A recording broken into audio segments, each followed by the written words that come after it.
بسم اللہ الرحمن الرحیم۔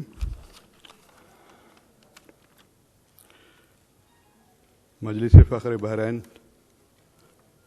آج کی شام میں آپ کا استقبال کرتا ہے۔ ہم ڈاکٹر علوی صاحب، شاہد نجیب آبادی، اجمل سراج صاحب، نور پٹھان صاحب، ان کے اور مہمان شعراء کرام جو سعودیہ سے تشریف لائے ہیں، اور سامعین کرام کو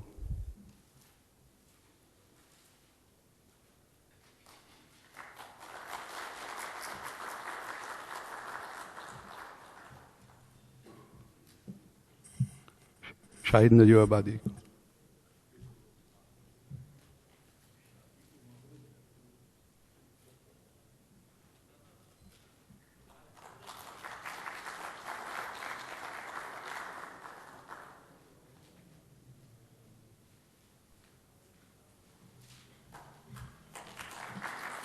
صدر مشاعرہ اجمل سراج صاحب۔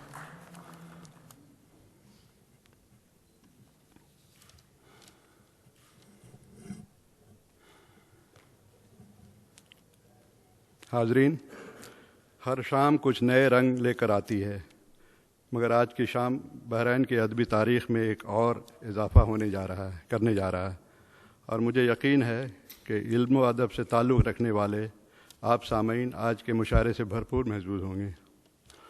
اردو زبان اور ادب نے خطہ زمین پر جو نئی نئی بستیاں بسائی ہیں، بحرین ان بستیوں میں بے حد نمایاں اور ممتاز مقام حاصل کرتا جا رہا ہے، اور ایسا یوں ممکن ہوا ہے کہ بحرین میں اردو زبان اور ادب کے کچھ اس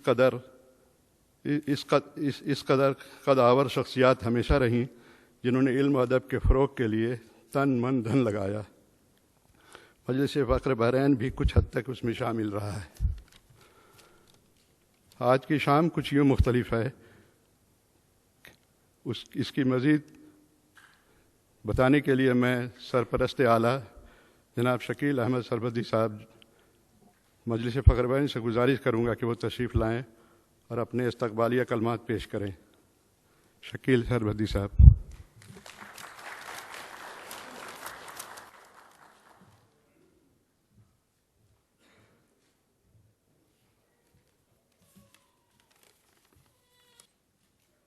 محترم صدر مشاعرہ جناب اجمل سراج صاحب، محترم جناب پروفیسر شمس الحق علوی صاحب، مہمان خصوصی و شعراء کرام، معزز سامعین، السلام علیکم۔ مجلس فخر بحرین کی جانب سے شعر و سخن کی اس محفل میں آپ کا استقبال کرتا ہوں۔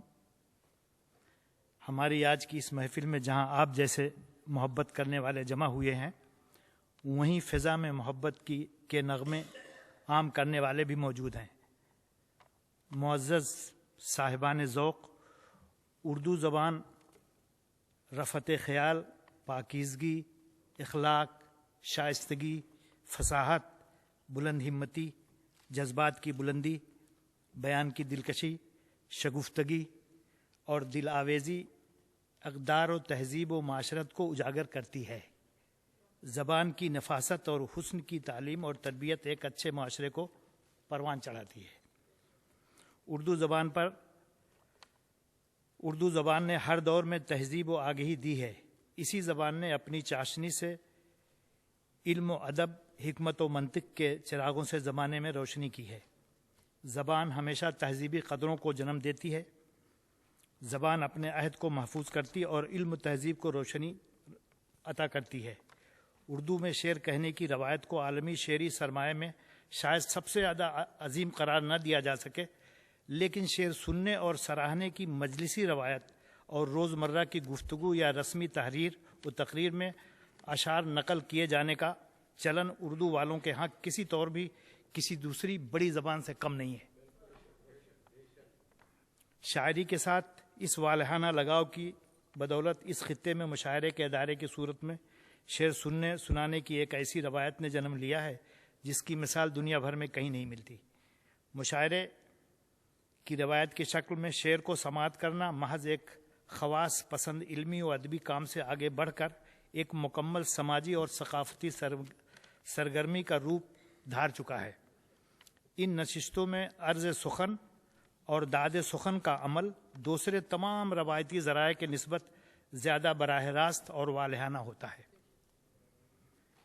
بحرین میں جب بھی اردو ادب کا ذکر ہوگا، جناب سعید قیس، جناب شاہد نجیب آبادی، جناب نور پٹھان اور الطاف رانا صاحبان کا ذکر کے بغیر یہ بات پوری نہیں ہوتی۔ ان لوگوں کی بڑی خدمات ہیں شروع سے، جب سے میں بحرین میں ہوں، میرا خیال ہے کہ کوئی 40 سال سے، اس وقت سے ہم نے یہ دیکھا ہے کہ شاہد نجیب آبادی اور سعید قیس صاحب، نور پٹھان صاحب، الطاف رانا صاحب، یہ لیڈنگ لوگ تھے جنہوں نے اس کی بنیاد رکھی۔ جہاں آج ہم لوگ، مطلب یہ ہم لوگ کھڑے ہیں، وہاں پہ سچ بات یہ ہے کہ یہ انہی لوگوں کی بنیاد ہے جس پہ یہ کام ہو رہا ہے، تو ہم ان کے بہت زیادہ شکر گزار ہیں۔ اور آج کی اس محفل میں ہم شاہد نجیب آبادی صاحب اور سعید قیس صاحب اور شمس الحق علوی صاحب کو ان کی خدمات کے صلے میں کوئی مومنٹو پیش کریں گے۔ تو سب سے پہلے سعید قیس کو مومنٹو دینے کے لیے میں نے ان سے بات کی تھی۔ سعید قیس صاحب نے کہا ہے کہ چونکہ وہ آ نہیں سکتے، اس لیے انہوں نے کہا ہے کہ ان کا مومنٹو نور پٹھان صاحب کو دیا جائے۔ تو میں نور پٹھان صاحب سے گزارش کروں گا، اور اس کے لیے جناب آج کی مشاعرے کے مہمان خصوصی جناب شمس الحق علوی صاحب سے میں گزارش کروں گا کہ وہ یہاں تشریف لے آئیں۔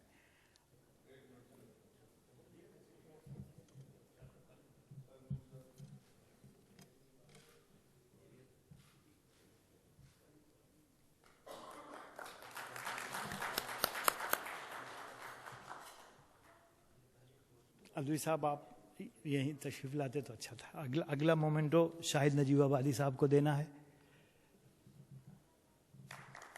ڈاکٹر جمیل صاحب آپ بھی آ جائیں پلیز۔ ڈاکٹر صاحب آپ بھی آ جائیں۔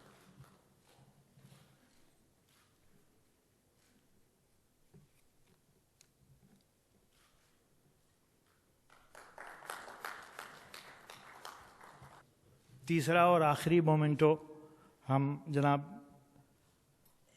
شمس الحق علوی صاحب کو دینے جا رہے ہیں۔ اس کے لیے ہم گزارش کریں گے جناب شاہد نجیب آبادی صاحب سے، جناب جمیل احمد صاحب سے، نور پٹھان صاحب پلیز آپ تشریف لائیں۔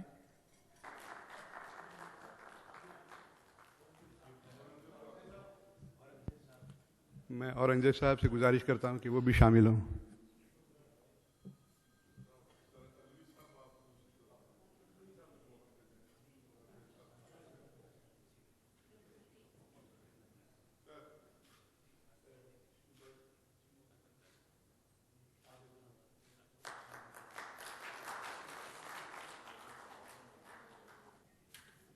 مجلس فخر بحرین کو اردو ادب کے فروغ میں جو کامیابیاں حاصل ہوئی ہیں، ان میں مجلس کے ساتھ ساتھ آپ حضرات کا کردار بھی اہم اور ناقابل فراموش ہے۔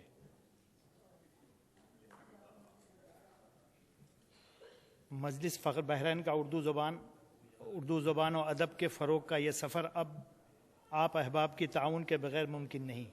اس محفل کی کامیابی آپ کے دم سے ہے۔ آپ کی شرکت اور تعاون ہی مشاعرہ کی کامیابی کا ضامن ہے۔ میں آپ تمام مہمان کرام کا اس محفل میں شرکت پر تہہ دل سے ممنون ہوں۔ شکریہ ساجد صاحب۔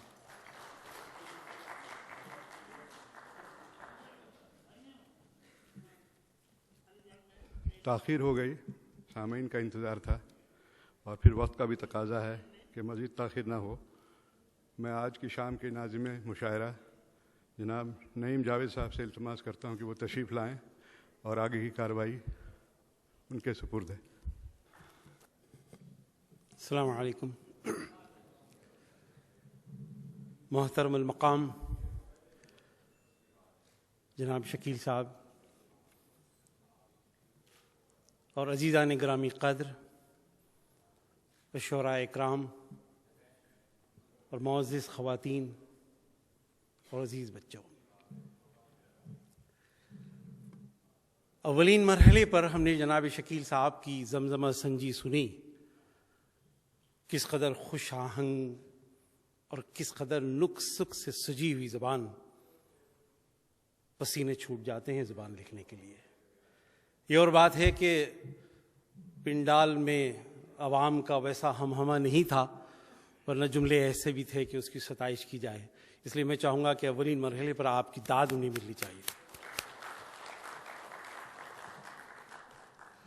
شائقین شعر، یہ بڑی سعادت کی گھڑی ہے کہ ہم اپنی تہذیب کی چوکی پر آزاد ہیں اور اپنی زبان کو اپنے وقار سے سننا، سمجھنا اور اپنی محفلیں برپا کرنے کا عزم رکھتے ہیں.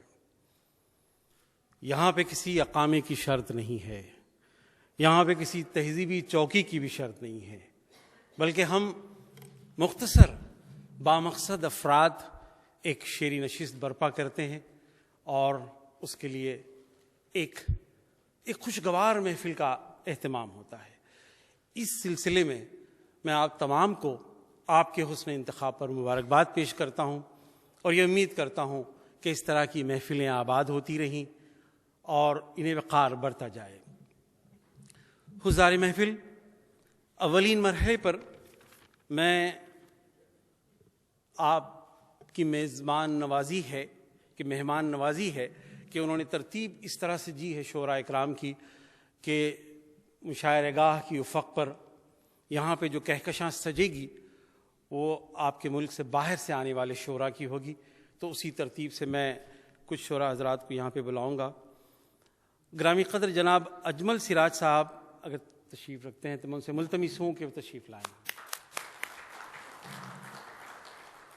ہم میں سے سب واقف ہیں کہ پاکستان کی ایک موقر ادارت جسارت کے میگزین کے ایڈیٹر ہیں، چیف ایڈیٹر ہیں آپ، اور جن کی نگارشات ہمارے ذہن و دلوں کو مستقل منور کرتے رہتے ہیں. اس کے بعد جناب عامر قدوائی صاحب جو کویت سے تشریف لائے ہیں، جو تدریس سے ان کی وابستگی ہے، معلم ہیں. میں ان سے التماس کرتا ہوں کہ شنشین چلیں. جناب عامر.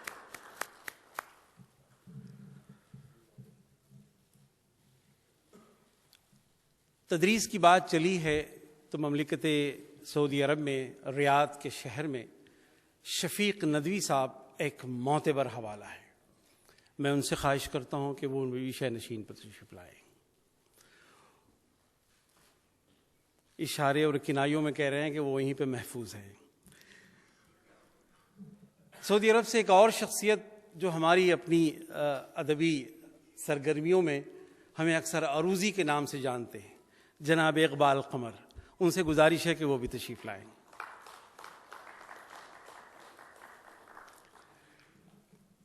منطقہ شرقیہ کی جو ادبی سفارت ہے ہندوستان سعودی عرب کے دمام خوبر کی، جو وہاں سے ہم اپنا شعری نمائندہ مختلف خطوں میں بھیجتے ہیں، وہ ایک نمائندگان میں سے ایک نام سہیل ثاقب کا بھی ہے. سہیل بھائی تشریف لائیں شہنشین پر.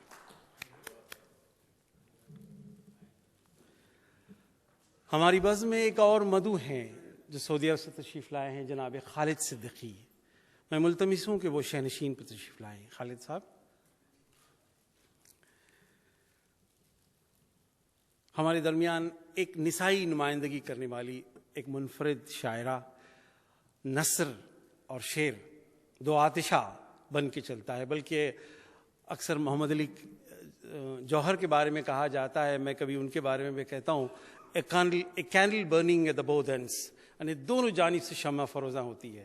نثر بھی پورے آب و تاب سے لکھتی ہیں، شعر بھی بڑے بانگ پن اور سلیقے سے لکھتی ہیں. محترمہ قدسیہ ندیم لالی صاحبہ.